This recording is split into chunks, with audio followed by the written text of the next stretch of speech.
Episode opening സീനിൽ ആ ടമട്ടൈഡ് box അത് പൊട്ടി തകർന്ന് ഇപ്പൊ ബിഗ് മോമിന്റെ മാൻഷൻ അത് മൊത്തത്തിൽ തകർന്ന് വീണുകൊണ്ടിരിക്കുകയാണ്.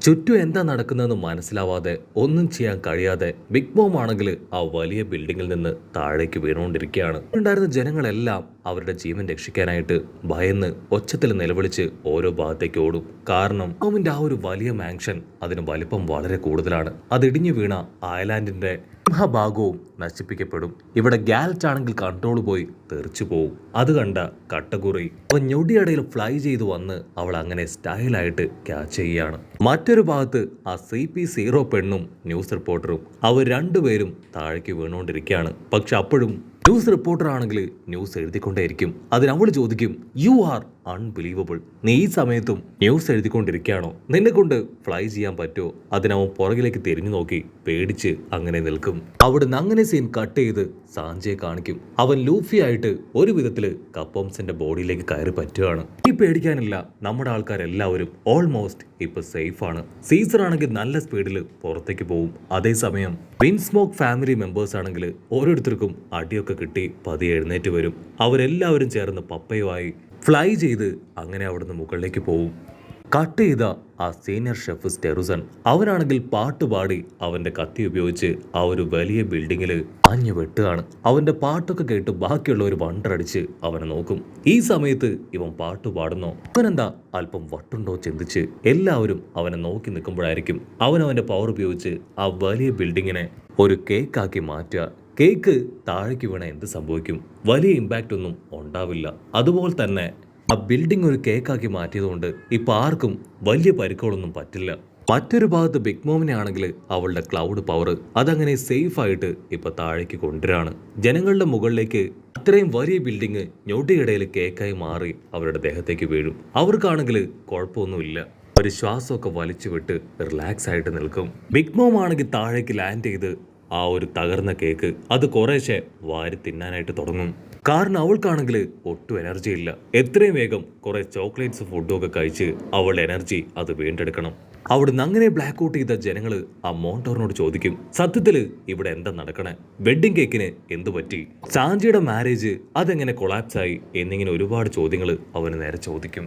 ആ ചോദ്യങ്ങളെല്ലാം കേട്ട് അവൻ ടെൻഷനാവും. നിർത്തടാ നിങ്ങൾ, സ്റ്റോപ്പ് ദ ഫക്ക്, നമ്മുടെ പ്ലാൻ അതെല്ലാം ചീറ്റിപ്പോയി. പക്ഷെ ഒരു കാരണവശാലും അവർ രക്ഷപ്പെട്ടു പോകാനായിട്ട് ഞാൻ അനുവദിക്കില്ല എന്ന് പറഞ്ഞ് അവരുടെ ഐലാൻഡിലെ മുക്കിലും മൂലയിലും ഉള്ള എല്ലാ സോൾജിയേഴ്സിനും ഇൻഫർമേഷൻ പാസ് ചെയ്ത് നമ്മുടെ ആൾക്കാരെ സ്റ്റോപ്പ് ചെയ്യാനായിട്ട് പറയും. അപ്പോൾ അവിടുന്ന് അങ്ങനെ സീൻ കട്ട് ചെയ്ത് ആ ബിഗ് മോം ഐലാൻഡിന്റെ നോർത്ത് വെസ്റ്റ് സൈഡ് കാണിക്കും. അവിടെയാണ് നമ്മുടെ ആൾക്കാർ ഇപ്പൊ സേഫ് ആയിട്ട് നിൽക്കുക. എല്ലാവരും കപ്പോംസിനോട് താങ്ക്സ് പറയാണ്. അത് കേട്ട് സീസർ അവൻ ടെൻഷനായിട്ട് പറയും, കപ്പോംസ് അല്ല, ഞാനാണ് നിങ്ങളെ എല്ലാവരെയും സേഫാക്കി ഇവിടേക്ക് കൊണ്ടുവന്നത്. എന്നിട്ട് നിങ്ങൾ എനിക്കൊരു അല്പമെങ്കിലും മര്യാദ തന്നോ? അല്ലെങ്കിലും ഒരിക്കൽ പോലും നിങ്ങൾ എനിക്ക് യാതൊരു വിലയും തന്നിട്ടില്ല എന്ന് പറഞ്ഞ് അവൻ സാഡായിട്ട് നിൽക്കും. അത് കേട്ട് നാമി ആണെങ്കിൽ അവനോട് ദേഷ്യപ്പെടും. പങ് ഹസാഡില് കുഞ്ഞുങ്ങളെ വെച്ച് നീ ചെയ്ത കാര്യങ്ങളെല്ലാം ഞങ്ങൾക്ക് നന്നായിട്ട് അറിയാം. നീ മിണ്ടി പോകരുത്. മിണ്ടിയ നിന്നെ എന്റെ കൈകൊണ്ട് ഞാൻ തന്നെ തല്ലിക്കൊല്ലും. കപ്പോംസ് ആണെങ്കിൽ പ്രത്യേകിച്ചൊന്നും പറയാതെ അവന്റെ ഹാർട്ട് അവന് തിരികെ കൊടുക്കും. അവനാണെങ്കിൽ ഭയങ്കര സന്തോഷം. ഒരുപാട് കാലത്തിന് ശേഷം അവനവന്റെ ഹാർട്ട് തിരികെ കിട്ടി. നമ്മുടെ ആൾക്കാരോട് യാത്ര പറഞ്ഞ് അവനവന്റെ സ്വന്തം ഹാർട്ടുമായിട്ട് അവിടുന്ന് കടന്നു പോകും. ആ നാക്ക് നീട്ടിയവനാണെങ്കിൽ ചുറ്റും നോക്കും. അവൻ നമ്മുടെ ആൾക്കാരോട് പറയും, അത്രയും വലിയ കാസ്റ്റില് അത് തകർന്നിട്ടും ആർക്കും ഒന്നും പറ്റിയില്ല. ആ സീനിയർ ഷെഫ് ആ കാസ്റ്റില് ഒരു കേക്കായി മാറ്റിയെന്ന് പറയും. ഉടനെ കപ്പോംസ് അവൻ നമ്മുടെ ആൾക്കാരോട് പറയും, നമ്മൾ ഇവിടെ നിന്നാ അത് വലിയ അപകടമാണ്. സോ ഇത്രയും വേഗം നമ്മൾ രണ്ട് ടീമായിട്ട് ഇവിടുന്ന് പിരിയണമെന്ന് പറയും. കപ്പോംസ് അവനവന്റെ ഫാമിലി ആയിട്ട് വേറൊരു ഭാഗത്തേക്കും നമ്മുടെ ആൾക്കാർ അവരുടെ കപ്പലിലേക്കും തിരികെ പോകും. കപ്പോംസ് ആണെങ്കിൽ ഞൊടിയിടയിൽ ഒരു വെഹിക്കിളായി മാറി അവിടുന്ന് അങ്ങനെ സ്പീഡിൽ കടന്നു പോകും. ഇവിടെ നമ്മുടെ ആൾക്കാരാണെങ്കിൽ അവിടുന്ന് രക്ഷപ്പെട്ട് കപ്പലിലേക്ക് എത്താനുള്ള എന്തെങ്കിലും വഴി കണ്ടെത്താനായിട്ട് ശ്രമം ആരംഭിക്കും. കട്ട് ചെയ്ത ബിഗ് മോം അവളാണെങ്കിൽ അവളുടെ വലിയ മാൻഷൻ അതങ്ങനെ കേക്കായി കിടക്കുന്നത് കണ്ട് ഒരു സെക്കൻഡ് അത്ഭുതത്തോടെ അതിലേക്ക് നോക്കും.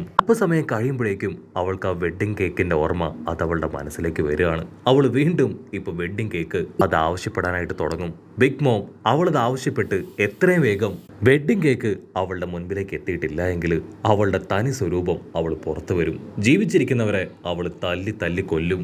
ബിഗ് മോമിന്റെ അസിസ്റ്റൻസിനും മക്കൾക്കും എന്താ ചെയ്യേണ്ടതെന്ന് അറിയില്ല.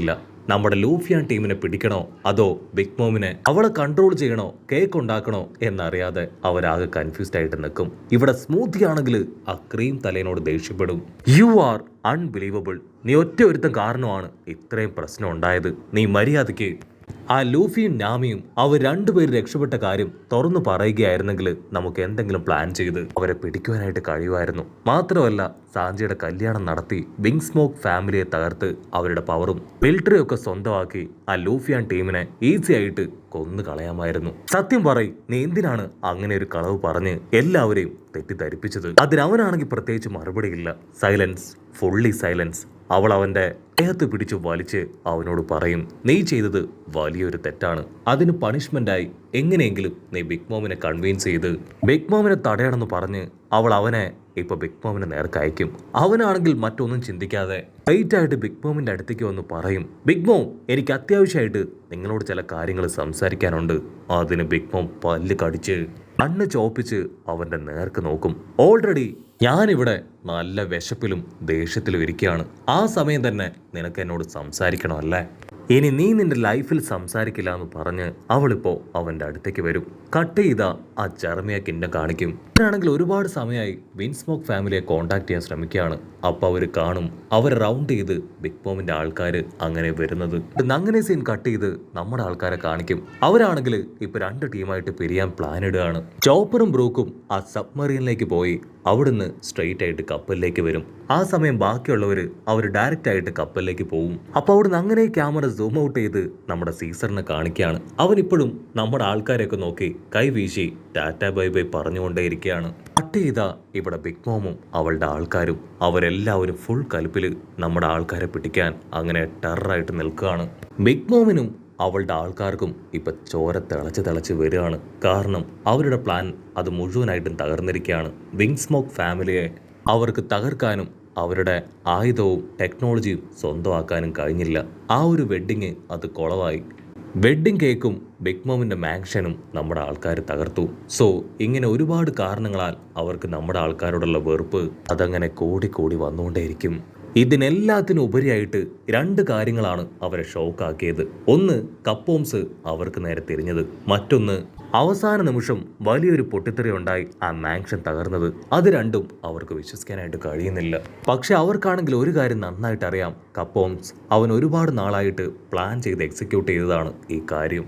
മാത്രമല്ല ജിംബൈ അവനും കപ്പോംസിന്റെ കൂടെ കൂടി ആദ്യം അവന്റെ പൈററ്റ്സുകളെ ഇവിടുന്ന് രക്ഷപ്പെടുത്തി വിട്ടു. അതിനുശേഷമാണ് ബിഗ് മോമിനെ ഡയറക്റ്റ് ആയിട്ട് വെല്ലുവിളിച്ച് അവൻ അവളുടെ ടീമിൽ നിന്ന് ഇറങ്ങി അവളോട് തന്നെ ഫൈറ്റ് ചെയ്തത്. കട്ട് ചെയ്ത ഇവിടെ കട്ടകുറി അവനാണെങ്കിൽ ഇപ്പൊ ബ്രൂലിയെ അടുത്തേക്ക് വിളിക്കുകയാണ്. നമ്മുടെ അമ്മയെ എത്രയും വേഗം സ്റ്റോപ്പ് ചെയ്യണം. ബ്രൂലിക്കാണെങ്കിൽ ഭയങ്കരമായിട്ട് സന്തോഷം തോന്നും. കാരണം അവൾ ഇത്രയും നേരവും വേറെ വഴിയില്ലാതെ നമ്മുടെ ആൾക്കാരെ ഹെൽപ്പ് ചെയ്യായിരുന്നു. ഇപ്പൊ കട്ടകുറി എല്ലാം മറന്ന് അവളെ സഹായത്തിന് വിളിക്കുമ്പോൾ അവളുടെ മനസ്സിന് വല്ലാത്തൊരു ആശ്വാസവും സന്തോഷവും ഒക്കെയാണ്. ബ്രൂലി ആണെങ്കിൽ ഒരു സെക്കൻഡ് നമ്മുടെ ആൾക്കാർ അവളെ കെട്ടിയിട്ടതും എക്കിളി എടുപ്പിച്ചതും അങ്ങനെ എല്ലാ കാര്യങ്ങളും ഓർക്കുകയാണ്. ഇവിടെ കട്ടകുറി അവൻ അടിച്ചു പറയും, ഒരു കാരണവശാലും സ്ട്രോഹാറ്റ് ടീമിനെ ഞാൻ വെറുതെ വിടില്ല. അവന്റെ തല വെട്ടിയെടുത്ത് ഞാൻ അമ്മയ്ക്ക് കൊടുക്കും. അപ്പൊ സ്മൂത്തി ആണെങ്കിൽ വിളിച്ചു പറയും, പ്ലീസ് ദയവ് ചെയ്ത് എല്ലാവരും മാറി നിൽക്ക്. അവളുടെ നിലവിളി കേട്ട് എല്ലാവരും തിരിഞ്ഞ് സ്മൂത്തിയെ നോക്കുകയാണ്. അവളുടെ തൊട്ടു പുറകിലായിട്ട് ബിഗ് മോം അവള് ഫുൾ കലിപ്പില് കേക്ക് വേണമെന്ന് പറഞ്ഞ് അങ്ങനെ ചാടി വരികയാണ്. ഇത് കണ്ട് എല്ലാവരും ഷോക്കായിട്ട് നിൽക്കുന്നതോട് കൂടെ ഈ ഒരു എപ്പിസോഡും അവസാനിക്കുന്നു.